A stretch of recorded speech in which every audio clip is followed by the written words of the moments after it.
Commerce international et Syrie sont au menu du sommet du G8 qui a débuté hier à Enniskillen en Irlande du Nord. Le Britannique David Cameron a longuement évoqué avec ses hôtes l'importance des négociations commerciales entre les États-Unis et l'Union européenne. Ces discussions démarreront début juillet à Washington.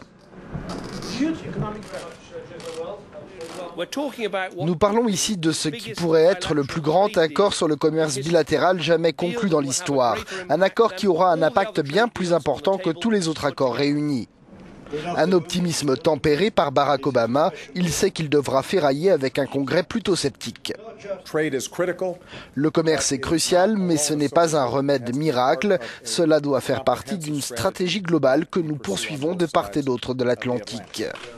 C'est sur la Syrie que le G8 a dès ses premières heures étalé ses divisions. David Cameron a soigneusement évité d'aborder le sujet de l'épineuse question des armes à livrer ou non aux rebelles.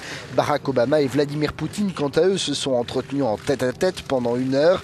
À l'issue de l'entrevue, ils se sont contentés d'affirmer vouloir mettre un terme au bain de sang en Syrie.